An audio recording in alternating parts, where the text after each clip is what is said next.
সকালবেলা বাড়ির সামনে দিয়ে মাছওয়ালা যাচ্ছিল, সস্তায় পেলাম তাই একটা গোটা রুই মাছই নিয়ে নিলাম। মাছটা কাটতেই দেখি পেটে ডিম রয়েছে। ডিমটা কি করি ভাবতে ভাবতে এই রেসিপিটা মাথায় চলে এলো। তাই দেরি না করে 4টে পেঁয়াজ, 6টা কাঁচা লঙ্কা কুচিয়ে ফেললাম, 2টো আলু ছাল ছাড়িয়ে ডুমো ডুমো করে কেটে নিলাম। ব্যাস, আর কি, মাছের ডিমের মধ্যে কিছুটা কুচনো পেঁয়াজ, কুচনো কাঁচা লঙ্কা, হলুদ গুঁড়ো, কাশ্মীরি লঙ্কার গুঁড়ো, অল্প নুন ও বেসন দিয়ে ভালো করে মেখে নিলাম। কড়াইতে তেল গরম করে ছোট ছোট করে বড়া ভেজে নিলাম। ওই তেলেই কেটে রাখা আলুটাও ভেজে নিলাম। ওই তেলেই ফোড়নে দিয়ে দিলাম তেজপাতা, শুকনো লঙ্কা, এলাচ, দারচিনি, লবঙ্গ। এরপর বাকি কুচনো পেঁয়াজটা তাতে দিয়ে দিলাম।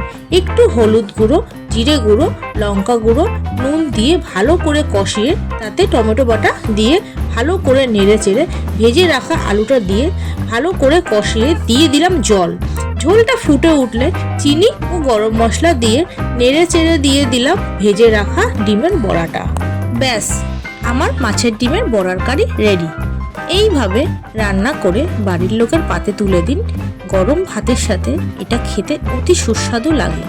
কথা দিচ্ছি, বাড়ির লোক অন্য খাবার ছেড়ে এটাই চেয়ে চেয়ে খাবে। মিলিয়ে দেখবেন, শেষে আপনার ভাগেই কম পড়ছে।